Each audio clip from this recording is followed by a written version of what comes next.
Very good morning to one and all. I, Shishma Parekh from Jyoti Vidyapeeth Women's University, will going to teach you today the political, economic and religious life of the Indus Valley people.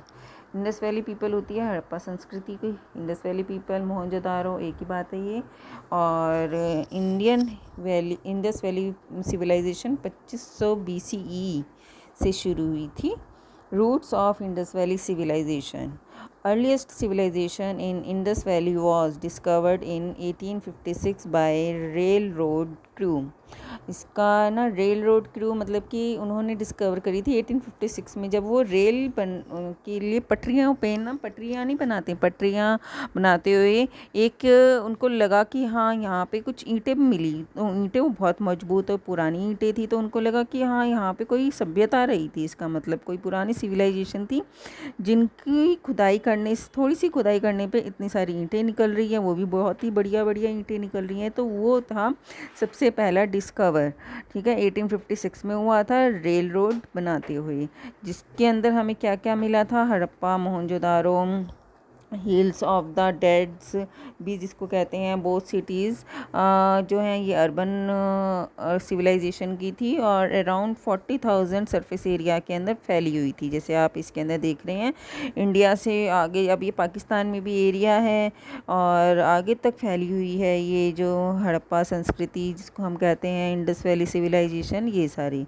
ठीक है ना, ज़रा ध्यान से देख लीजिए.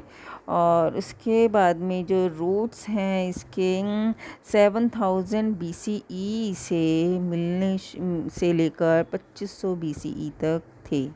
Okay, 2500 BCE से 7000 BCE तक थे. ठीक है. और इसके अंदर जो है काफ़ी अच्छे मकान थे. प्रॉपरली इनका आर्ट और आर्किटेक्चर बहुत अच्छा था, जिसके अंदर देखो कितने सुंदर सुंदर गहने दिख रहे हैं आपको, जैसे पिक्चर में आप देख सकते हो. ये सारे गहने थे, पजेबे हैं, गले के नेकलेस हैं, कलरफुल हैं. और ये अभी अफ़गानिस्तान में भी है, ये इसका पार्ट मेवाड़ में भी है, पर्शिया, हिमालयाज़ आगे तक फैला हुआ है ये पार्ट. ओके. अब ये है मेन इंडस वैली सिविलाइजेशन या हड़प्पा सिविलाइजेशन. ये ऊपर आप ये देख रहे हो, इसको सीटाडल कहते हैं, जो सबसे ऊंचा, जो जैसे राजा हो गया ना, राजा टाइप वहाँ पे बैठते थे. वहीं पे इनका जो पूरे देश का खजाना वहाँ पे ही रखा जाता था. उसके नीचे जो है मंत्रीगण बैठते थे, जो कि मंत्रीगण डिसीजन एडमिनिस्ट्रेट करते थे. और बाद में ये पूरा उनकी नगरी आ गई जहाँ पे पक्के पक्के मकान मिलते थे. ठीक है. एक कॉमन जैसे स्विमिंग पूल था बहुत बड़ा, ये जो आगे दिख रहा है आपको, ये स्विमिंग पूल था. मोहनजोदारो और हड़प्पा, जैसे आप ये देख रहे हैं नालियाँ, वहाँ की नालियों का ये ना इनकी बहुत सिस्टमेटिक थी, इनकी जो बनाई गई थी स्टेट्स या जो जगह थी.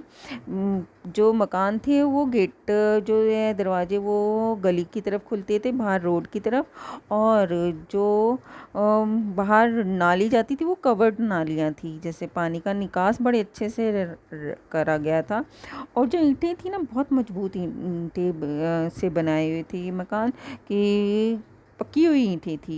ये अभी तक हमें देख लो वो इजीली मिल गई. कितनी सुंदर आप लोग देख रहे हैं, जैसे पिक्चराइजेशन है. फिर है इसका ब्रिक्स की शेप, बड़ी एक एक ही प्रकार की ब्रिक्स की शेप्स थी, ये नहीं कि अलग अलग टाइप की हो, है ना.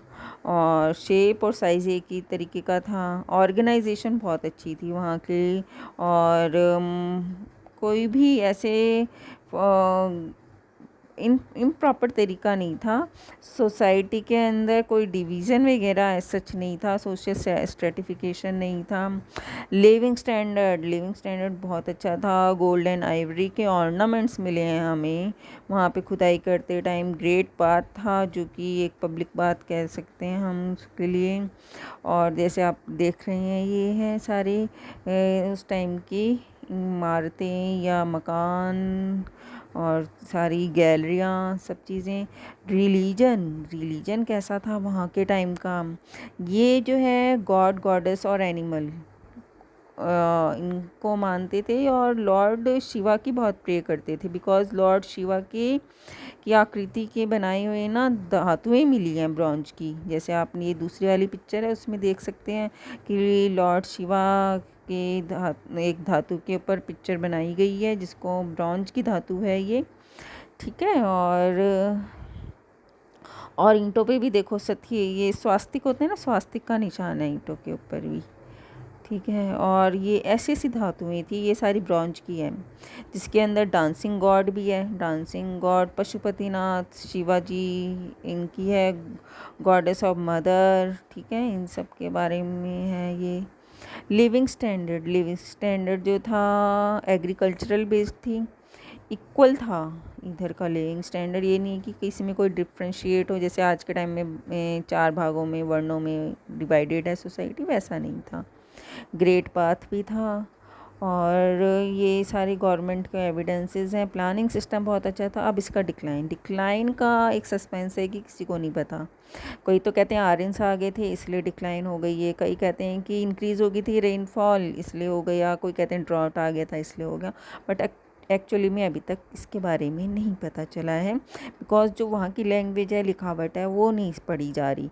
अगर वो पढ़ी जाएगी तो हाँ पता भी चले कि भी ना इसकी लिखावट के थ्रू हम लोग पता कर सकते हैं कि भी कैसा था वहाँ का रिलीजन, या वहाँ का जो कैसे डिक्लाइन हुआ हड़प्पा संस्कृति और इंडस वैली सिविलाइजेशन, ठीक है। आई होप आप लोगों को ये समझ में आया होगा। नेक्स्ट क्लास में आती हूँ नया टॉपिक लेके, तब तक के लिए stay safe, stay at home, okay, keep learning, study hard.